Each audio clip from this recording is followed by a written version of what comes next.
Welcome to Best Song Ever. It's the new fucking year, and I just gave Kevin a good old New Year's fright. Ah, We are way deep into the new year, actually, to be doing a New Year's thing. But anyway, we're back for our first episode of the new year. I'm your host, Luke LeBen. We got Kevin Connor over here. hello. And dude, we've been through some stuff since the last time we You did were an sick. episode. Annie was sick. I was sick. It's Yeah. been a bad month, but we're all like Jake Sully. We've returned, better than ever. Oh, somebody saw Avatar: The Nope. Way of Water over the holidays. Nope. Oh, Still haven't okay. seen it. I just know that Jake Sully's back. He's back, baby. He's back. That's been well established. Yeah. We are back for the new year, and we're looking ahead. Last time we were here, we were talking about our favorite albums of 2022, and now we're going to talk about predictions for 2023. We could, it'd be great if we had the authority to play it. His Sparks, I predict for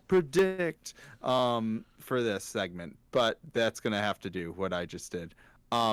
So do you want to start, Kev, or you want me to start? Because I'll start. I got some good predictions. I'll Okay. start. We've done this before. I'm predicting something that I predicted previously, and it didn't happen. Yeah, and this time we're gonna follow up on it. Yeah. Last time I forgot which episode our predictions were even in, but this time we're doing it for real. Yeah. Okay, so we're gonna be held accountable. What's your first one? We, in the year of our Lord 2023, are going to get a new Frank Ocean album. Oh, I think that was yours last time. Yes. And I also considered that, but I was like, Kevin's he's the Frank Ocean guy Yes. on the pod. I love him too, but yeah. I feel that this has to be the last year I can predict this, because at a certain point, I feel like he enters, I don't want to say irrelevance, but like he's done. Like he isn't an active musician in my eyes. May I direct you to the alien baby that he wore to the Met Gala, because he's still out there. Yeah. He's reached the level of fame where he doesn't need to. Have you seen the show The Other Two? No. It's very good. I think it's on HBO Max, but that's like where he's like a pop star, this kid, and they keep trying to get him to do everything but make an album, and he's like, I just want to sing. So I think Frank Ocean's the opposite. He's just like, I'm doing a bunch of other stuff. I think irrelevance is unfair. I don't think he's there yet, but I would actively say that, like, former musician Frank Ocean, or former pop star, like he would pop star on hiatus. He would occupy like Frank a "Where are Ocean. they now?" article, because it's been like he's at the Met Gala with an alien baby. We know exactly where he's at. Blonde came out in 2016. Wow. So it's going on. Started off the Trump era strong. Yeah. Oh, that feels weird to me. Blonde feels like ages before that. Yeah. I don't know. I want new music from Frank Ocean. This is less of a prediction and more of a want. Yeah, and that's a lot of these, I think, trying to speak it into being. Yeah. And so that'll bring us to my first one, which is that I think that my top album will be an album that is not currently on my radar. First, like, the only couple albums I'm really looking forward to that I know about in 2023 is like Boy Genius and The National, but I'm not really like thinking about that many other ones, and so I think something's gonna maybe surprise all of us, but definitely yours truly. Yeah, so that's my first one. Yeah. My next one actually kind of pairs with that nicely. I think Paramore's new album is going to make big waves. I think this will be their most successful album ever. I feel like this one's got the hype behind it. This one's I'm very excited for. I think I'm very excited for both the albums you mentioned. I'm also really excited for Paramore. Caroline Rose just announced a new album. She had my Oh, favorite that's cool. of a couple years ago. But I think we're gonna see like a big, like we've been having a pop punk resurgence the last few years, Yeah. and Paramore's kind of evolved into just like alternative. They're doing Talking Heads with like pop punk alt rock guitars. Yeah, That's what I've been saying. but I think we're gonna get like we're gonna get Paramore and like people like trying to like crib Paramore, like do Paramore's thing as well. Yeah, for sure. I believe it. I'm excited for that one too. I forgot that in my list, but yeah, that'd be up there too. Mm-hmm. All right, my next one. And I don't mean any shade. In fact, I'm very much looking forward to this, but I feel like it's inevitable. More drama and controversy surrounding Taylor Swift's tour. Something, to be fair, out of Taylor's control is what I'm predicting. Something similar to the Ticketmaster thing. I just feel like this is such a huge undertaking, this huge tour, and something else is bound to go wrong. So something else is going to happen. But hey, hopefully I'm wrong, and it just goes off without a hitch. Either way, we'll be there. See you there in June. Well, Luke, that's very funny you have a Taylor Swift prediction, because I do as well. Oh, shit. I think before the Eras tour kicks off... Swiftion? Swiftion. Yeah, there you go. We're going to get the 1989 Taylor's version. Oh, shit. It was in, like, it had some legal troubles. Like, it wasn't cleared to be remade. I think now that we are approaching the tour, that it's been cleared, it's been it was, like, I think the first, like, I don't want to say mainstream commercial success, but I feel like that was the one that put her on a lot of people's radar as more than just, like, a country pop singer. It's where I kind of hopped in. I think we see that album re-released. You know, it's got all the big hits that'll make sense in a stadium tour. So I think we're going to see 1989 Taylor's version before the tour starts. Okay, cool. That'd be great. I would love that. Is there a song called 1989? I don't remember. Geez. On 1989? Because it'd be great to do like 1989 with the 1975, which she's been doing stuff with showed up already. with, yeah. Yeah, so that'd be great. There's not a song called 1989, so maybe that's a bonus track that's yet to come out. Maybe it's the whole album. They're just featured. Matty. Oh, Matty. Get on to 1989. That's Matty Healy. I don't know what. He's the lead singer of the 1970s. No, I was just very confused who was speaking to him. Is that Taylor? I think that's like his uncle or his grandpa or someone. Oh, Matty. It also sounds like the voice that's in the Ween song. I think that's where I'm getting it from, where he goes, "Help me." Anyway. All right, on to my next prediction. This one I just sort of threw on here. There will be a new style or subgenre that explodes in popularity this year. You know, this happens every so often. There was like the chiptune thing that kind of got big, which, I did see 100 gecs has an album coming out this year. Maybe that blows up. Yeah. So we'll see. But yeah, something that we haven't even thought of yet. My final prediction maybe again aligns with that. We are going to see a TikTok star. All right, someone who's made their following on TikTok release a #1 song that is in pitched up double time. Because the TikTok, a huge thing on there is they take songs and they pitch them up and they put them into double time. There was a song by Oliver Tree, who's been on TikTok a lot, that another artist did a remix of that was pitched up, and then Oliver Tree re-recorded that song with new production, pitched up, and it was way, way bigger than the original one. It was Jerk to Miss You. Well, you know, that's actually funny because after when did I start this podcast? 5 years of editing this. like I always would fast forward through things, and it sounds really cool, sped Yeah. up. So I get it. Because and that's sort of along the lines of Chiptune. That's pretty cool. I like that. It's funny yours was about something being number one too, because that's my last one. Which we saw this happen in 2022, and I want it to happen again. I think with TikTok and just our whole nostalgia cycles happening in culture, I think this could happen. A song from 30 years ago, at least 30 years ago, could be before that, will reach a number one on the Billboard charts. Okay. We saw it. We saw it with Kate Bush running up that hill. Mm-hmm. And I feel like there's there's a lot of discovery of old stuff. That's all I've been listening to. I could honestly, in Touts, which we're about to get to, I could list like a million old albums I've been listening to, but I'm saving it all for Dad Rock Summer, coming June 2023.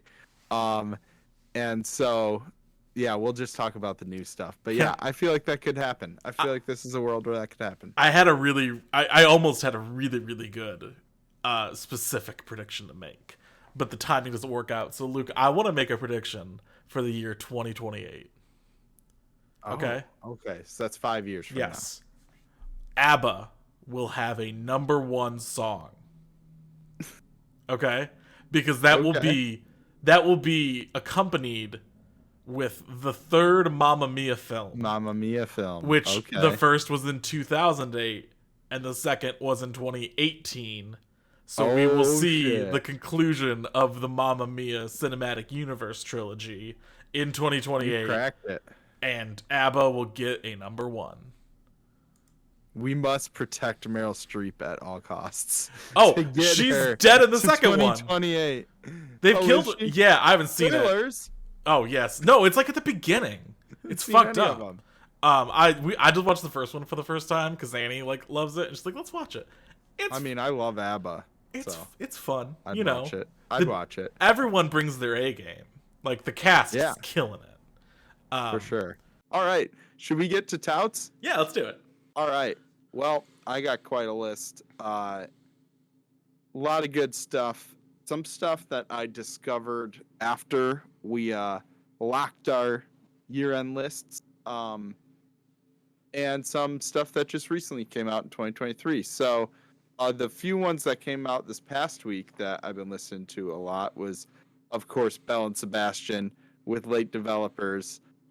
You can find on our social media channels my best of playlist that it was an emergency best of I put together because found out their album was coming out. So in one day I listened to 11 Belle and Sebastian albums, and it was a great ride. So I've been enjoying that new album. It's a really good one of their best recent ones, so highly recommend that. I resequenced it as well. You can find that in the Best Song Ever Discord channel. So first resequence of the year was Belle and Sebastian, Late Developers, but that's a good first great album of the year, I'd say.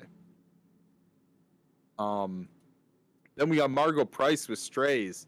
Been a fan of Margo Price for a while, but two key features on this album, Kev: Sharon Van Etten and Lucius. Oh, yeah. I not to hop in, but I've been listening to Lucius's 2014 album Wildewoman, which is super good because I think it's Wild. Is it not Wild? It's got an E, and I'm thinking it's like Wildebeest, but it's Wildewoman.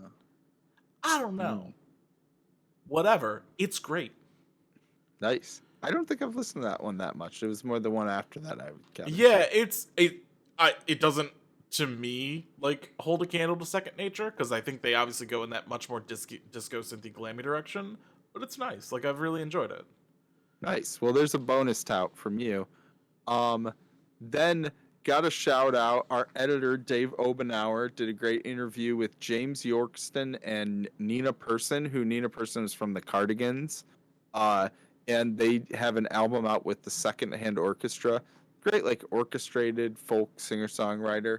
It's called The Great White Sea Eagle. And so, check that out. And there's a great interview over at offshelf.net, which we'll be shouting out later too. But there you go. And then my next few are ones that they were 2022 albums that didn't make my list, that I didn't get to in time, that I think are really worth checking out. So first one, it's TSHA. I'm assuming it's Tasha or Oh, Tisha. I've got that one too. That's a really good Oh album. hell yeah, it's Yeah. so good. It's like electronic, but just like a really great, like unique style of that very like poppy sort of like 90s early 2000s like clubby, but also there's some like gospel-y, just like interesting samples used and just great vibes. Then this one probably would have been very high on my list if I had listened to it. I was obsessed with the title track, but then missed the album when it came out. And it's Kevin Morby with This Is a Photograph. Oh. I think it's his best album, and I just did a best of for him as well, which I think is on my Spotify. I'll get it on the best song ever one, but yeah, that album, highly recommend. It's very good. The whole thing is like inspired by when his dad was in the hospital and like they weren't sure what was going to happen, and I think he ended up being fine, but he was looking at a photograph of him from like the year that Kevin was born and just started like thinking about time. So it's very like existential about time and like the cycles of life. It'll make you cry for sure. It's so good, but it's also like super catchy, and just the instrumentation is amazing. um and then lastly, Young Gov with GUV 3 and 4. I played a song from Oh those, yeah. but similarly, missed it when it came out, but I was listening to a couple songs from it recently, and it was awesome. So, yeah, those are all my touts. What you got, Kev? Yeah, I've got a couple. It mostly falls into your second category of albums that I missed last year, that Yeah. I've really been enjoying. That Tasha, I'm assuming that's how you say it. That's amazing. I had Awesome. heard a little bit of this, but really didn't dig into it until after best of. But God Save the Animals from Alex G. That album Yeah. is super good. I wished I had listened to it previous because I'm a big fan. Yeah. Also, Luke, you know what? I think you were right. Marlowe 3, pretty good. Amazing. Yeah, Loved it. that That was in album my is top 10. incredible. And then, kind of an ambient electronic, Castlebeat with Half Life. That album has been pretty nice to listen Yeah. to. That's the one I told you about. Oh, That was the one I randomly heard on. Yeah. Remember, I was trying to figure out how I knew that because it just randomly played on Spotify. I need Spotify to let you put notes into your library, right? Because I add Yeah. stuff to it, and then a week later, I'm like, what the fuck is this? Write 'em a I'm letter. looking at an album right now. I don't know how it got there. I'll probably listen to it, but like, where'd it come from? I don't know. Yeah. It came from the ether. It was magic. The music gods placed it before you. Yeah, And it's my Mr. Hyde, like sure. my Yeah, my you're like dual other persona persona. where someone just like adds albums to my library, and I wake up the next day Yeah. bleary eyed and be like, why the fuck do I have all these albums here? I think you also sent me a whole list here, so why don't we talk about it? It's the albums we're excited for that come out today in shouts. All right, first up, we got a great album title, Mr. Mac DeMarco with 5 Easy Hot Dogs. Gotta love it. Only thing better He's than the- 5 Easy Hot Dogs is 6 Easy Hot Dogs. Hey, 5 Easy Hot Diggity Dogs. That's what I'm gonna be getting in 2023 when I'm playing all these great songs, and you're giving them all stamps of approval. Up next, shouts to, I must legally shout this out, or the aforementioned Dave Ovenauer will drop us from off shelf. Guided by Voices with La La Land. They're a great band, a staple Ohio rock band, so gotta check that out. Then John Cale from the Velvet Underground with Mercy. Some good features on this too. I saw the Ways Blood, TSHA.